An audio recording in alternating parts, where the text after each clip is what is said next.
Hey everybody, welcome back to the show. I'm your host, Murph. Today we're going to do a cancer, starting off cancer on June 20th. So we're going to do a cancer little spread here. Let's see what's going on for sign of Cancer. I enjoy the sign of Cancer. Cardinal sign, cardinal water. I have somebody it's very important to me that is a Cancer in the best way, Cancer sign. But it is interesting how the word Cancer is now used for a different purpose, where if you read about kind of the biochemistry involved, it does have to do with cellular growth. You can get into that for a second. Okay, so I'm gonna do a general reading. I also have just kind of an overall. I'm gonna use a voodoo card, and we'll see what comes up. All right, so past. I've got 5 of Swords reversed. Present, Lovers reversed. Hidden Influence, Death. What's that? Water. Strength reversed. 10 of Swords. Yeah, okay. So we got some air going on here. Past. Yeah, there maybe we're coming out of Gemini. 5 of Swords is this would be fixed air, so that's Aquarius. Yeah, we got some death themes here, and this is kind of I see a change coming on. You see here in the 5 of Swords, there's somewhat of a competition, an outsmarting going on. The story here is the man with the swords has they're trying out to be the squire of the Knight of Swords, and they have different means of picking up the swords and bringing them to the knight. And so this guy, the squire here, he's won out. The competitors are leaving. He's got that look on his face like it's kind of an outsmart, but also just like a pride, sort of an egoic pride. So it wasn't like a well-earned victory, or it was done underhandedly somewhat. So maybe there was some trickery going on there. That's kind of what I've got here in the reversed is there felt like there was a bit of deception in the past. Could have been a relationship. I mean, we got Lovers there. We've got Strength there as related to the heart, so it could have been an emotional thing, but maybe some deception. You were feeling like on the receiving end of deception, or maybe you didn't feel good. You felt unsavory about something that happened. And then here in the present, so I'm getting this Lovers reversed. There was, kind of a separation going on here. I mean, Lovers can represent a choice, and this is a Gemini card. So we've got Gemini reversed as we're going into Cancer. But Cancer is more this watery, cardinal, water, emotional month. Cancers are very home-focused. There's kind of a delicate nature to Cancer, but actually, one thing I learned about Cancer is that they've got the red crab claws, so this is kind of like fighting, like boxing. And I learned that Mike Tyson and Conor McGregor and John Jones are all Cancers. So it's kind of interesting. I think the emotionality can lead to this wanting to spat.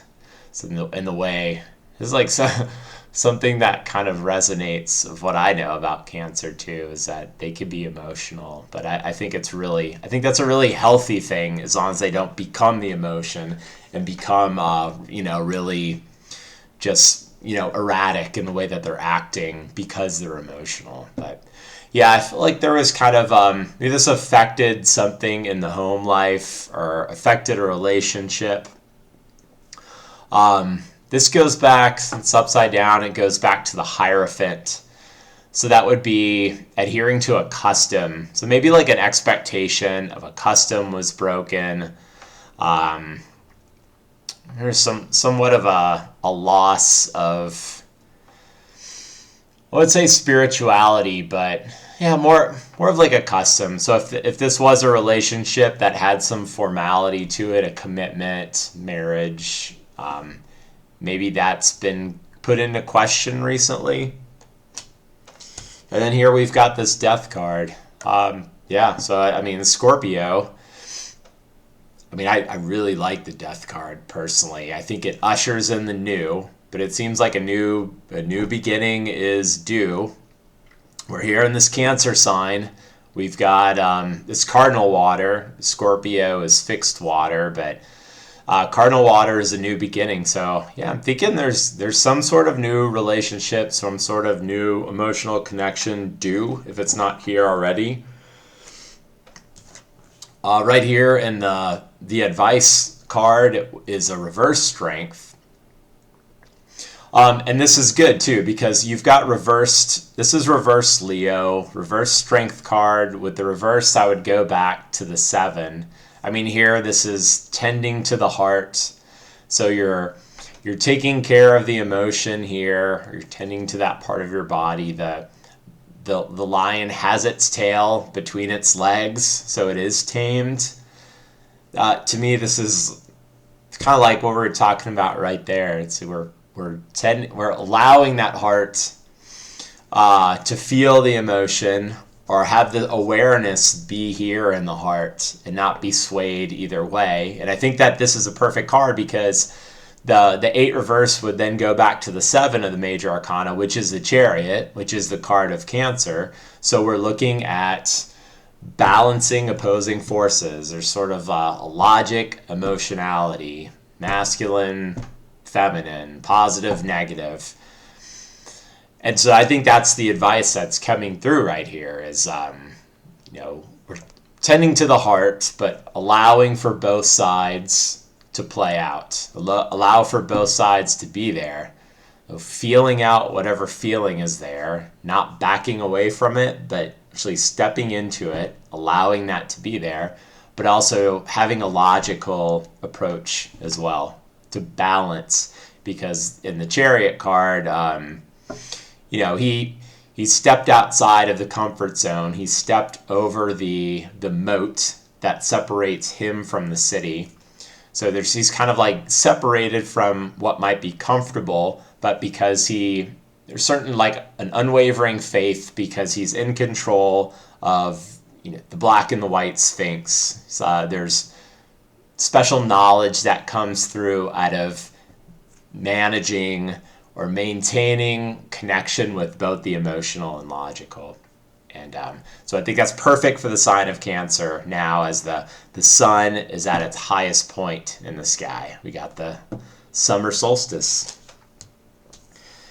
And then I think the 10, you got the 10 of swords there, Gemini card. We got Gemini's coming to an end. So that's one thing, but I'm also getting, we got the death, so we're not going to hold on to that which doesn't serve us anymore. We set the boundaries for ourselves based on what we know that we need while listening to both sides of the Chariot, the opposing forces. So I think that's what's going on right there. And then we've got the sun in the background, which is due when this black sky moves on. So you allow that transformation to take place. It's kind of appropriate where I live here in Southern California.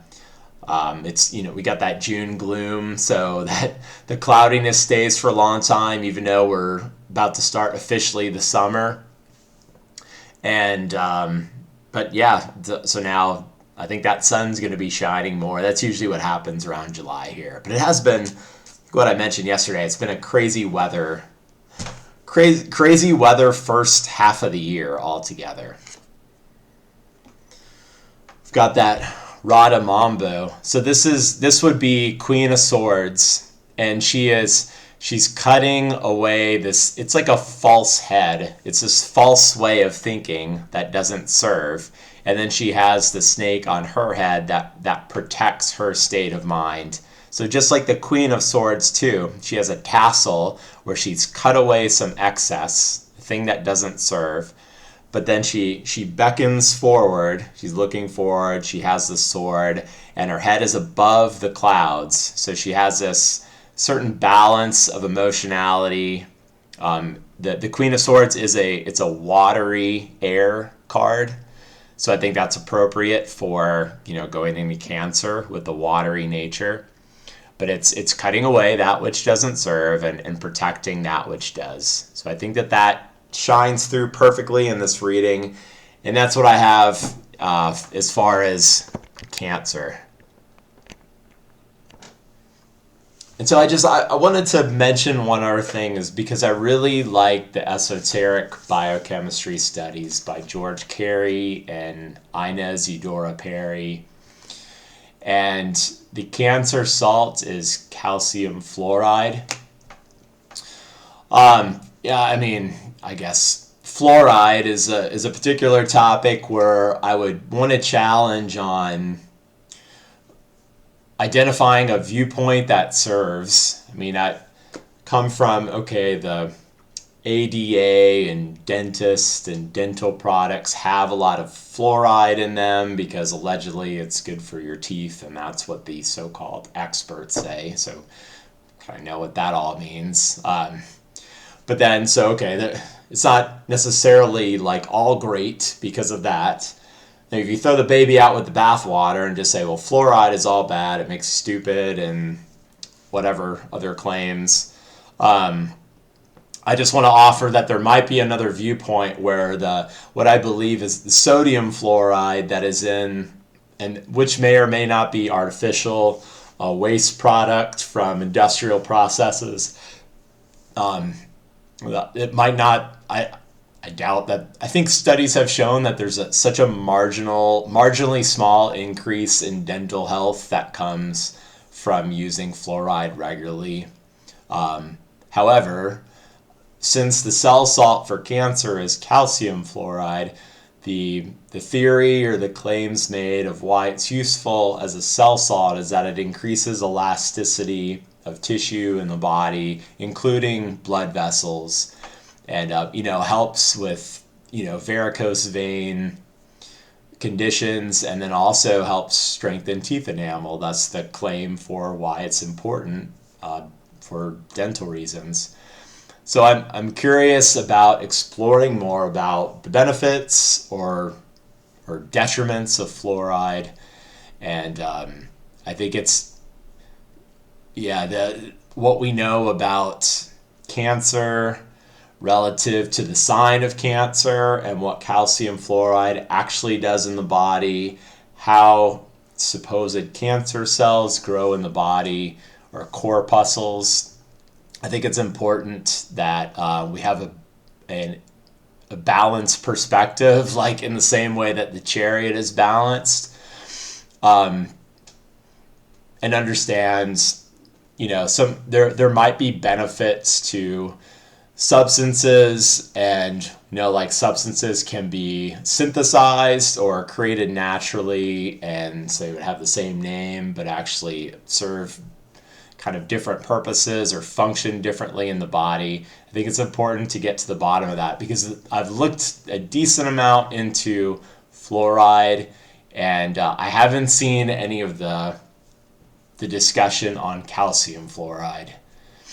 And so I just offer maybe that's a room for exploration and something that I want to get to the bottom of too. But I do like the cell salts, and I do find that they serve quite a nice benefit. So offer that to you. Happy Cancer season. Enjoy the summer. I'll talk to you in the next one. Later.